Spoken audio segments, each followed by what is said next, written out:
Combining two delicious treats from Great Britain, the scones and English sparkling wine from Fox and Fox. What did this Fox and Fox bring? Tell us.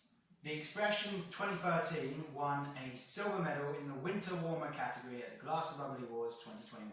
Well done. And the Saignée rosé, so kind of blood colour rosé, darker colour, which you can see through the bottle, a lovely kind of orange darkness to that wine.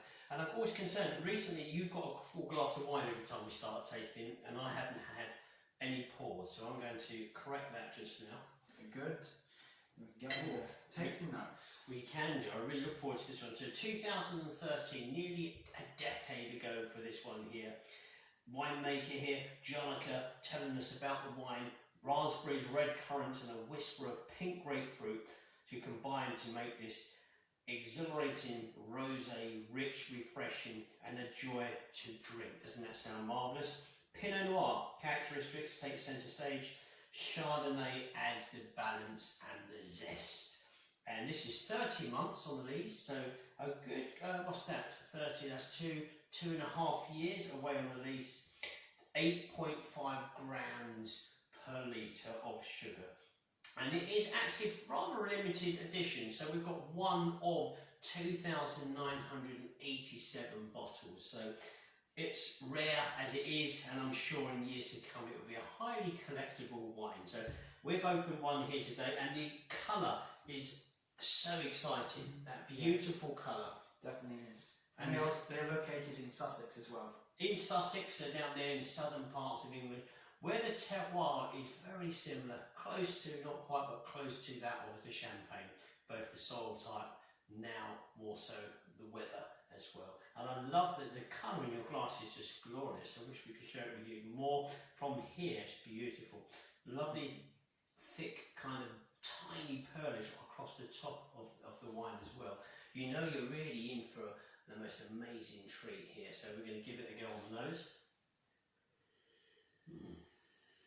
What do you get? Red berries, cranberries, maybe even touching to jammy. Jammy. There is a touch of something now. I'm trying to work that out. Is that a sweet spice to it? It could even be a touch of pastry, a very faint hint of pastry as well. There's certainly this red colour, orange colour fruit delight on the nose. I might be getting a touch of powdered nutmeg. Powdered nutmeg is a good one, Oliver, yeah. And I'm getting towards that jam side that you're talking about, maybe a light raspberry jam. It really is delightful on the nose. It's cleverly done. Touch of that yeast kind of contact there coming through the pastry on the nose. Give the flavours a go.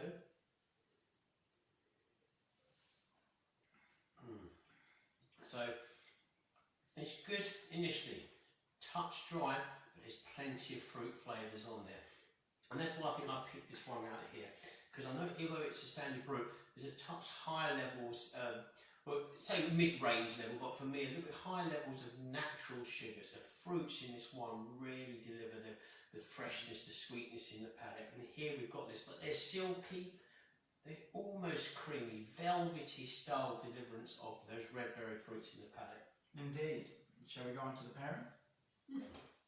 I'm not finished with the wine yet. I'm still wanting to give it a go. And we've got a touch of, I was excited to do these scones with jam and the clotted cream. But just to finish, we've got also the nice skins of the fruit in there. I've got that skin towards the mid-length and the close. But it's a wonderfully balanced wine. So really, really top. Right. So Oliver wants to give this a go. Okay, so this is the scone.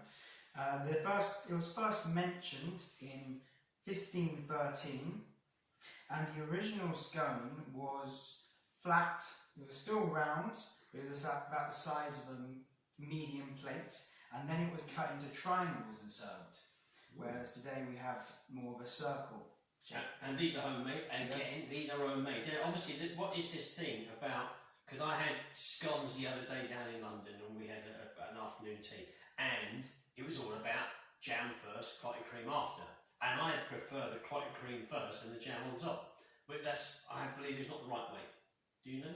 Well, according to Devon, it's cream first, jam after, and Cornwall, it's jam first, cream after. Okay, well I'm going to go for the Devon style, which I'm going to taste here, the Devon style. I'll go for the Cornwall. And what we've got with regards to the jam? Oh yes, we have Cottage Delight, have made these different there. We have a marmalade, we have curd, and we have Jubilee British strawberry jam. Yes, they are special limited edition release for the Queen's Jubilee. Well, there we go. Extra whole jam, a fruit jam, made in small batches, no artificial additives, suitable for vegetarians and vegans here, and gluten-free. So really nice, and a lovely kind of branding on the top, the old Union Jack here. Union flag, should I say. Well, there we go. So let's get into this. Let's tuck into it. So are you going to go for the jam? Yes, I'm going to go for the jam. Jam and cream, I'm going for the cream and the jam. There we go. Nice. Right.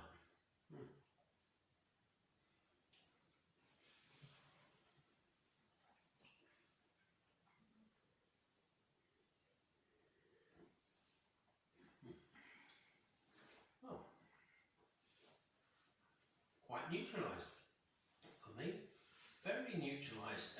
The flavour of intense sweetness from the jam, scone, clotted cream. In comes the wine, which as we said was initially touch dry. Neutralises everything. For me, I'm left with a touch of cream, maybe a touch, an expression of red berry skins. Yeah, I think that's pretty much what you said. When I tasted it, it was very much jam first and then cream. Cream first for me. But when the sparkling wine comes in, it continues with those lovely red berry flavours, but the cream character becomes even silkier and a bit more creamier and more prominent. Well, for me, as I say, I had the initial taste explosion, tasting the scone, but the sparkling wine comes in to neutralise the palate, which is sometimes what we're after when we're having some of these kind of cakes. This English sparkling wine literally cuts through it all and leaves a pleasant red berry skin, kind of mid-length to close. But here it's totally cleansed, feel very fresh. I can have another bite of that cake quite easily. Yes, it does sort of trick you into feeling like you can eat more. Yeah, you feel like you've not eaten any. So now we're probably going to have another kind of taste of this in a little while. But that's it. English bubbly scones, cream first, and these lovely delightful jams here from Cottage Delight. So thanks to Cottage Delight for sending those to us. So until next time, enjoy the fizz.